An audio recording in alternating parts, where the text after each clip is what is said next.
The Bloodline, one of the strongest force in WWE history, is falling apart with betrayal and backstabbing, and the most recent moment that finally broke the Bloodline is the attack and brutal betrayal of Jacob Fatu to Solo at Money in the Bank.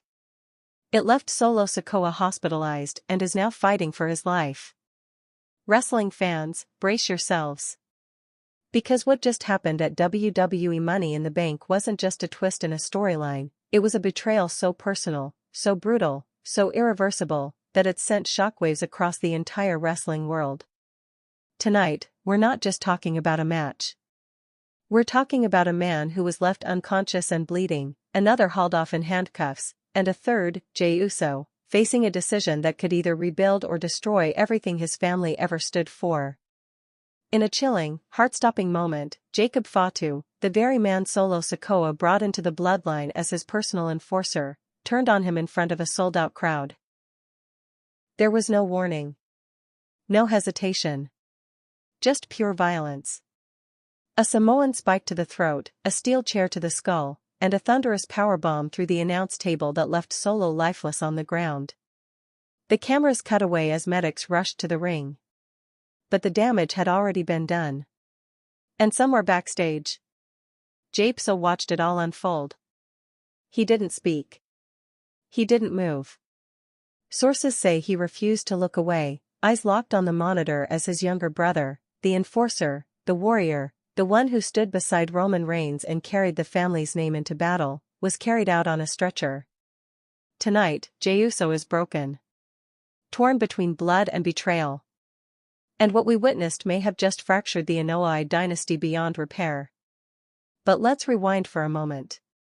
Money in the Bank wasn't supposed to end in tragedy. If anything, it was meant to showcase unity, or at least what little remained of it.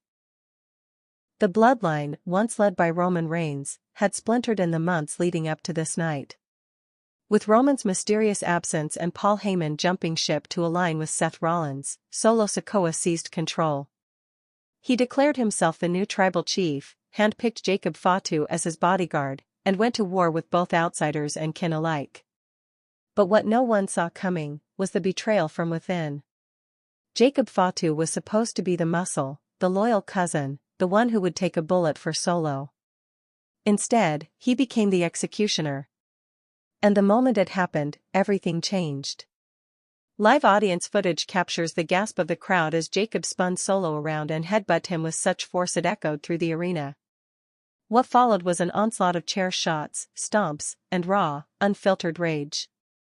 One WWE insider backstage described it like this: it was like watching family eat itself alive. No script. No warning. Just carnage. The cameras cut backstage to Jey Uso's reaction. But WWE never aired what happened next. Because what Jey did in that moment was something no scriptwriter could have prepared for. According to backstage sources, Jey punched a wall so hard his knuckles bled. Officials tried to restrain him, fearing he would rush to the ring mid-broadcast. His face, we're told, was ghost white. His eyes glassy. When someone asked if he was okay, he muttered just 3 words. He did this. No clarification. No elaboration. But insiders believe those 3 words weren't just about Jacob Fatu. They were about Roman Reigns. Because to understand the gravity of tonight's betrayal, you have to understand the history, the legacy that the Bloodline was built on, and how Jey, Jimmy, Roman, Solo, and now Jacob all played a part in its collapse. It wasn't always like this. There was a time when Jey Uso was Roman's right-hand man. A loyal cousin, a soldier in the tribal war. He fell in line.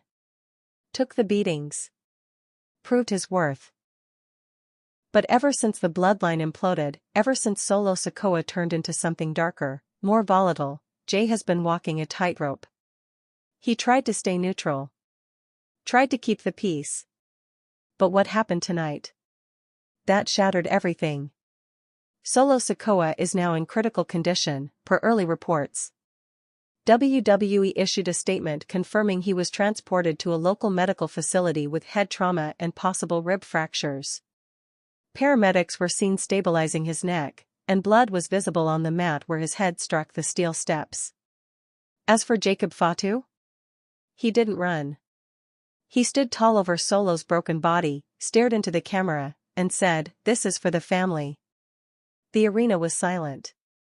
Even the announcers, veterans like Michael Cole, were speechless. And in that silence, the real story began to unfold.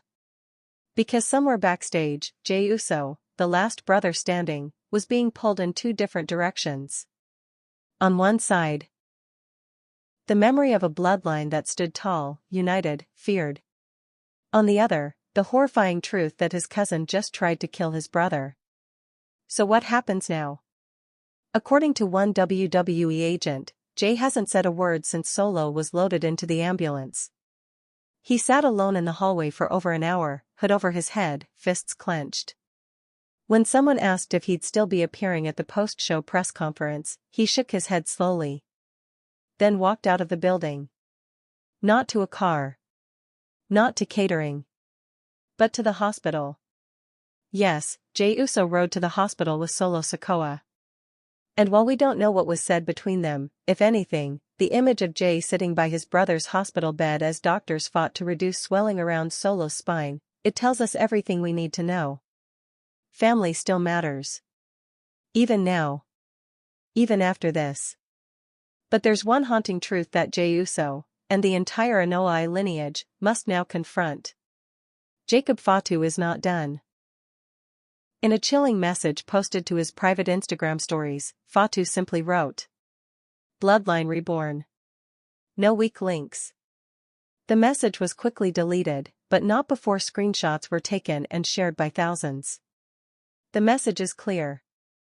Jacob believes Solo was a liability, and his attack wasn't personal, it was strategic.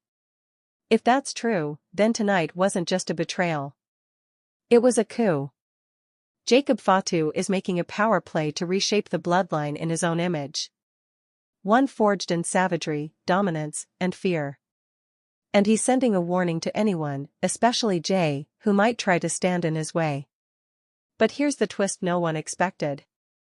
According to sources inside WWE Creative, Roman Reigns was informed of the incident moments after it happened, and chose not to respond. That's right. No tweet. No statement. No call to Jacob. No visit to Solo's hospital room. Nothing. Some believe Roman is watching from the shadows, waiting. Others think he's washed his hands of the chaos. But for Jey Uso? That silence says everything. The man who was supposed to lead them. The tribal chief. The one who demanded loyalty, sacrifice, and blood. He's nowhere to be found when one of his own is fighting for his life. And so now, the weight of the entire bloodline falls on Jey Uso's shoulders. Will he retaliate? Will he take up his brother's fight and go to war with Jacob? Or will he walk away from the family that's done nothing but destroy itself from the inside out? As dawn breaks on what may be the darkest night in Anoa'i family history, one thing is clear. Jey Uso must choose. The question is, will he choose vengeance? Or peace? And will WWE, will the fans, will the bloodline itself survive the choice he makes next? Because tonight, everything changed. And nothing will ever be the same again. The mood backstage at WWE Money in the Bank had turned eerily quiet. It wasn't the kind of silence you get after a 5-star match. This was the kind of silence that follows trauma. The kind that makes you question everything you thought was scripted. In the hours following Solo Sikoa's brutal assault, security doubled around the arena's medical bay. Hallways once buzzing with production staff and talent were now locked down. Triple H, flanked by senior WWE officials, was seen entering a private conference room with a face like stone. Phones buzzed. Messages were sent. And yet, one call still hadn't been made. Roman Reigns had gone completely dark. And that silence was louder than any chair shot or spear. One senior producer, who spoke under condition of anonymity, shared that Roman had been watching the show from a private location. He was fully briefed on what happened. The footage was shown to him in real time. And still, he refused to intervene. No call to the doctors. No message to Jacob. No check-in with Jey. Nothing. The locker room had theories. Some believed Roman was done. That his time as tribal chief was over, and the Bloodline saga had passed him by. Others whispered that he was playing a long game, letting the family collapse from within so he could return as a savior. But the most chilling theory? That Jacob Fatu was doing Roman's bidding, finishing what Roman started by cleansing the bloodline of weakness. If that's true, then the betrayal goes even deeper than anyone thought. Because Solo wasn't just betrayed by Jacob, he was sacrificed. And Jey? Jey was left to pick up the pieces. As the night wore on, we began to learn more about what happened in the arena's aftermath. Medics described Solo's condition as stable but serious. He had suffered a deep gash above his right eye, a bruised trachea from the Samoan spike, and possible hairline fractures in 2 ribs from the final slam through the table. A nurse who was present during the initial intake said Solo drifted in and out of consciousness but kept repeating one word. Why? That question echoed far beyond that hospital bed. It echoed in the hearts of every fan, every member of the locker room, and most of all, in Jey Uso's soul. Because if Solo Sikoa, the same brother Jey fought against and bled with, was now lying in a hospital bed, taken out by the very cousin they all trusted, then what did that mean for the future of their bloodline? And more importantly, what did it mean for Jey Uso's future? Let's not forget, Jey has been here before. Betrayal is not new to him. He's been manipulated by Roman, emotionally tortured into submission. He's been the emotional core of the bloodline, torn between doing what's right and doing what's expected. But tonight, something inside Jey changed. According to a security guard posted near the ambulance bay, Jey didn't leave Solo's side until nearly 3 a.m. He sat in silence, staring at his brother's bruised body. Every now and then, he whispered something, maybe a prayer, maybe an apology. And then, he stood up, put his hood over his head, and walked into the night without saying a word. No camera followed him. But what we do know is this: WWE security footage captured Jey returning to the arena hours later, around 4:30 a.m. He didn't go to the locker room. He didn't go to catering. He went straight to the ring. Alone. He stood in the middle of the empty arena, looking up at the blood-stained mat. The crew hadn't cleaned it yet. Solo's blood was still visible on the canvas. And for 5 full minutes, Jey just stood there. One crew member watching from the rafters said, "He looked like a man trying to bury a ghost." That's when it happened. Jey turned to the hard camera, no lights, no crowd, and muttered 6 words, barely audible through the audio feed. "I don't know who to trust." Then he walked out. And once again, disappeared. WWE executives are now scrambling to figure out what to do next. As of now, there's no official suspension for Jacob Fatu. No charges. No sanctions. But insiders say Triple H is furious. Not because of the chaos, but because the line between kayfabe and real emotion has blurred beyond recognition. The Jacob Fatu attack wasn't just shocking, it felt personal. It felt real. And now, the creative team is walking on eggshells. Because Jey Uso's next move isn't scripted. It's emotional. It's raw. It's unpredictable. And it might decide the fate of WWE's most powerful faction. Meanwhile, social media is erupting. Hashtags like #PrayForSolo, #JayMustChoose, and #BloodlineBroken are trending globally. Fans are picking sides, some siding with Jacob, calling his actions a necessary purge. Others are demanding justice for Solo and pleading with Jey to rise as the leader the family needs. But the pressure isn't just coming from fans. Sources say Jimmy Uso has been trying to reach Jey all night. The twins haven't spoken in days, not since Jimmy walked away from the Bloodline civil war. But tonight, after watching his younger brother get taken out by their own cousin, Jimmy called over a dozen times. No answer. So what happens now? Is Jey Uso about to declare war? Will he seek revenge for his brother and finally stand tall as the lone savior of the bloodline? Or will he disappear again, disillusioned, heartbroken, and tired of being the glue holding together a dynasty built on pain? As dawn broke over the city, WWE officials released a vague statement: the incident at Money in the Bank is under internal review. WWE wishes Solo Sikoa a full recovery. But we all know that won't be enough. The wrestling world wants answers. The bloodline is shattered. And Jey Uso is the only one left who can make sense of it all.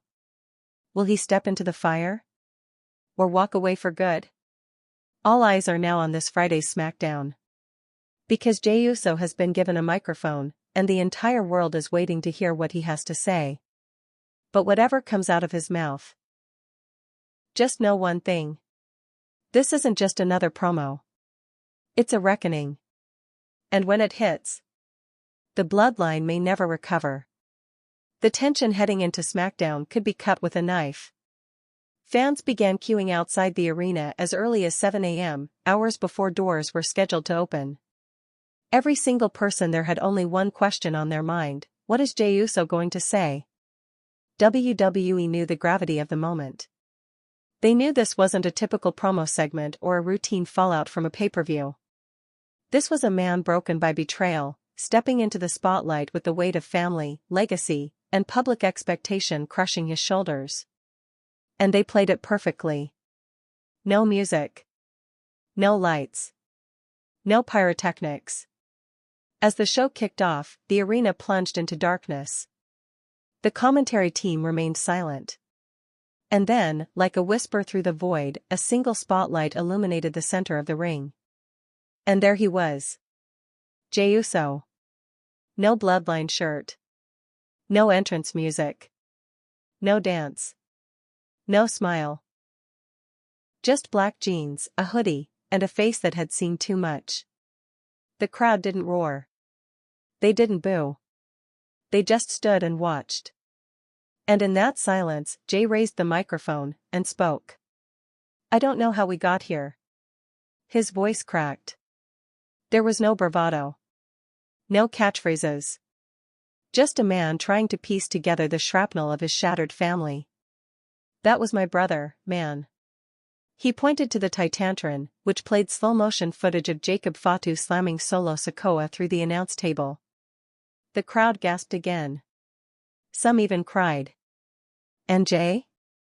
He couldn't look. You ever seen your own blood coughing up blood? I did. I watched him get carried out while the world just watched like it was part of the damn show. He paused.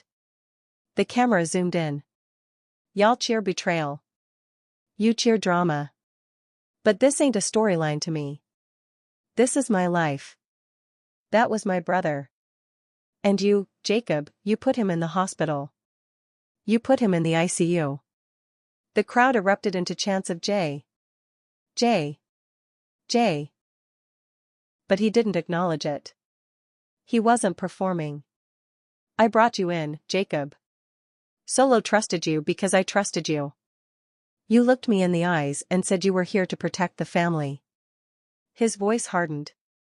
But what you really wanted was to burn it all down. Then came the twist.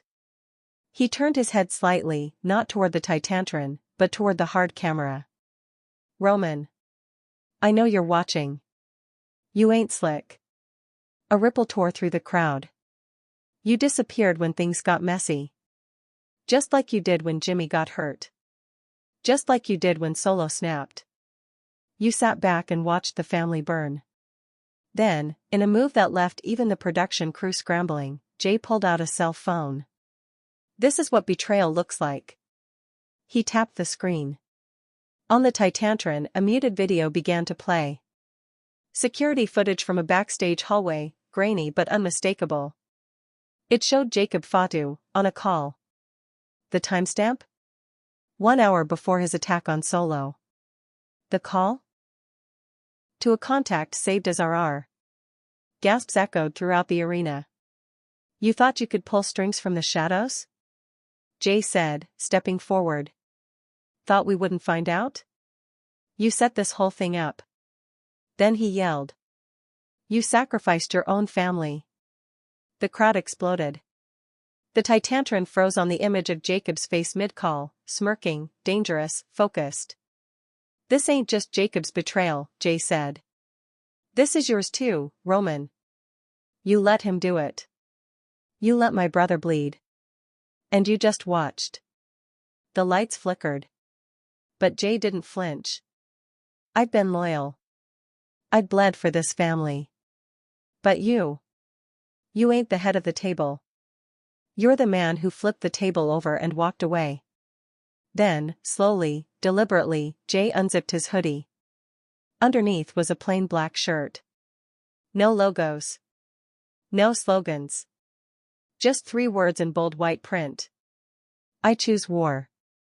The crowd exploded into chants of Holy sh*T. He threw the mic down. But it wasn't over. As Jey exited through the crowd, refusing to take the ramp, refusing to acknowledge the backstage area, Jacob Fatu appeared on the Titantron. Live. He wasn't backstage. He wasn't at the hospital. He was outside the gates of the medical facility where Solo Sikoa was recovering. With his back to the camera, Jacob lit a cigarette. Jey, he said. You want war? He turned around slowly, his face lit only by the cigarette's glow. Then you better finish what Roman started. 'Cause next time I see you, I ain't stopping at one brother. The screen cut to black. And in that moment, the fuse was lit. Jey Uso versus Jacob Fatu isn't just a wrestling feud. It's a civil war inside the most powerful family in WWE history. And Roman Reigns? He's no longer just a former champion.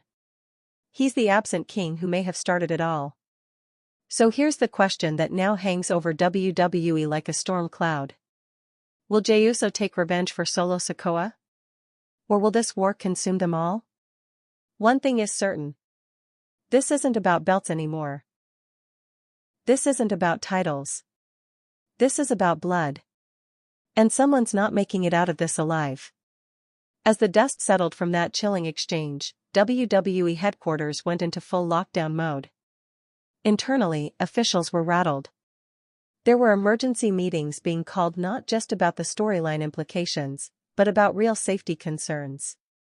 Word had leaked that Jacob Fatu had shown up outside the hospital unannounced, unapproved, and without security clearance. WWE had to dispatch their legal team to speak directly with the facility to prevent him from entering the building. Backstage, talent morale was low. This wasn't just another angle to build hype before SummerSlam. This felt different. Sources close to the situation claim that Roman Reigns has officially gone non-responsive, refusing to answer calls from Triple H, from Heyman, even from his own cousins. He hasn't appeared at any live events. He hasn't posted anything,